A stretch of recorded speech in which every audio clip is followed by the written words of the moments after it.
Alors pour cette dernière séquence de l'émission, nous sommes rejoints comme tous les jours en studio par Catherine Blanc, sexologue et psychanalyste. Aujourd'hui, Catherine, on a une question de Déborah. On l'écoute.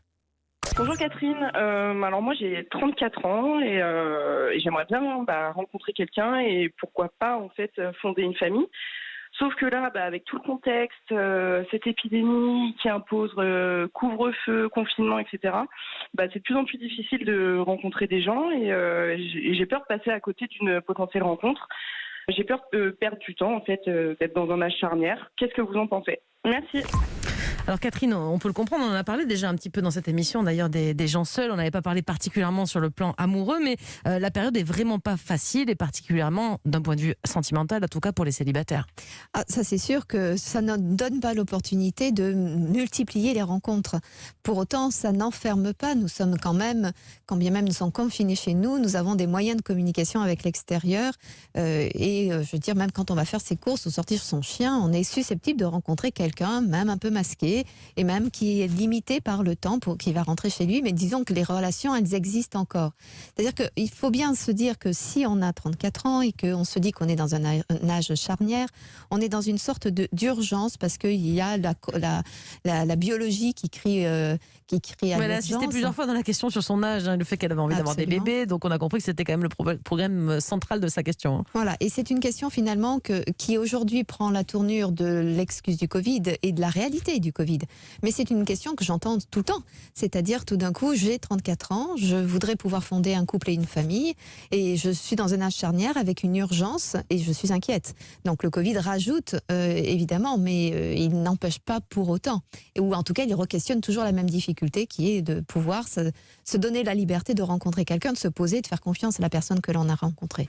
C'est vrai que c'est plus compliqué quand même de rencontrer des gens, même si on voit son voisin qui promène le chien, de là engager une relation. C'est vrai que c'est compliqué. On l'a déjà repéré et s'il nous plaît pas, c'est pas tout d'un coup. C'est souvent vite réglé. Mais ça veut dire qu'en cette période, on se rend compte que l'être humain n'est pas fait pour être seul. On a besoin des autres en fait pour exister. On ne peut pas être un loup solitaire. En dehors de quelques exceptions, évidemment. Non, oui, nous ne sommes pas une race qui avons l'habitude de vivre seul ou s'épanouit dans le fait d'être seul. Il y en a certains qui aiment cela, qui sont en difficulté de faire avec les autres, mais fondamentalement, comme les bonobos, nous vivons en communauté. Nous avons besoin d'interagir avec les uns et les autres. Nous sommes tous interdépendants et bien au-delà de simplement fonder une famille ou faire des enfants. On est déjà, même si on n'avait pas ce projet-là, on est tous dans le besoin les uns des autres. C'est là-dedans que nous nous épanouissons, c'est là-dedans que nous trouvons notre joie, même s'il nous faut apprendre aussi à être source de notre propre bonheur.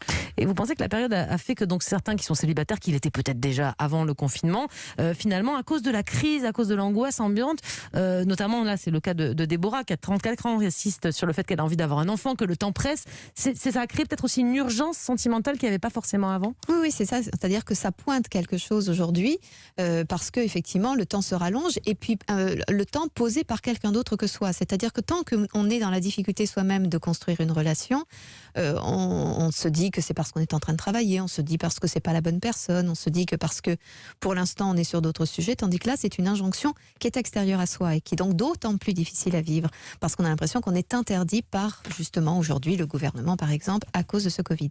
Elle a l'impression de perdre un temps précieux, mais pourtant à l'échelle du temps de notre vie, le coronavirus c'est depuis le mois de février, mars. Ça fait seulement 6, 7, 8 mois, c'est pas si long. Il y a pas une distorsion du temps qui se présente. C'est sûr, vous avez raison, c'est-à-dire que c'est pas long à l'échelle effectivement du temps accordé pour pouvoir se rencontrer, surtout qu'en plus ce peut être très tout d'un coup subi. On peut rencontrer quelqu'un et tout de suite se sentir en adéquation et tout de suite construire une relation. Donc ces 9 mois paraîtraient ou ces 6 mois paraîtraient tout à fait légers en réalité.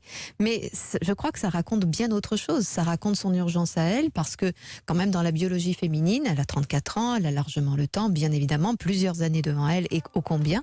Mais pour autant, elle a une peur d'être devenue infertile. Non, mais c'est son truc que le Covid tout d'un coup accentue à ce moment-là. Merci beaucoup Catherine pour tous ces conseils. On vous retrouve bien sûr demain.